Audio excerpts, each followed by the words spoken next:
Grade 4, Module 5, Lesson 8 homework. Each rectangle represents one whole. Problem number 1. The shaded fractions have been decomposed into smaller units. Express the equivalent fractions in a number sentence using multiplication. The first one has been done for you. This lesson is very similar to Lesson 7, except for in Lesson 7 we were talking about unit fractions being broken into multiplication problems.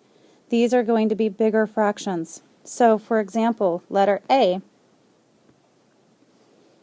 Letter A starts by representing 2/3 of the whole. And we took our 2/3 and we split it into 2 equal pieces. So splitting it into 2 equal pieces means there's 2 times as many pieces on the numerator and the denominator. So for our 2/3, we have to multiply by 2 on the numerator, multiply by 2 on the denominator, because we split it into 2 pieces, and that's going to equal our 4/6. So let's take a look at letter B. Our whole is out of 4, and we've shaded 3 of them, so our whole is 3/4. And we've split this into 2 equal pieces, so there's 2 times as many. So we start with our 3/4, and now there's 2 times as many, so we need to do 2 times our numerator and 2 times our denominator, and we're left with 6/8. So 3/4 equals 6/8. Let's do one more of these because this is an important idea. In this letter C, let's see how many units we have. We have 1, 2, 3, 4, 5, 6. So our whole piece is out of 6. And we have 5 of them. Did I count wrong? 1, 2, 3, 4, 5. I'm sorry. It's out of 5, and we have 4 of them shaded. So our shaded region is 4/5.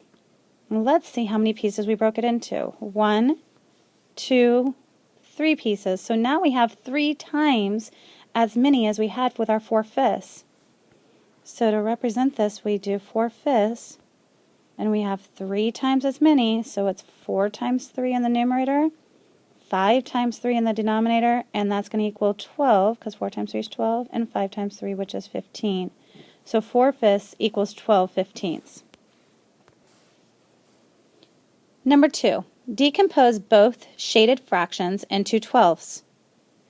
Express the equivalent fraction as in a number sentence using multiplication. So let's start with letter A. They want us to decompose it into 12ths. Right now it's in 1, 2, 3, 4, 5, 6. So right now the shaded region is 3, 6. And we want to turn them into 12ths. Well, to make a 6 become a 12, we have to double it. So I know I need to split that into 2 equal pieces. So now I've doubled it. So I've doubled my numerator, and by the way, if you count them all, you're going to see that you have 12 pieces, and that's what they wanted, into 12ths. That's going to be 3 times 2 and 6 times 2, which is 6/12, which is the directions we're asking us to shade it into fractions into 12ths.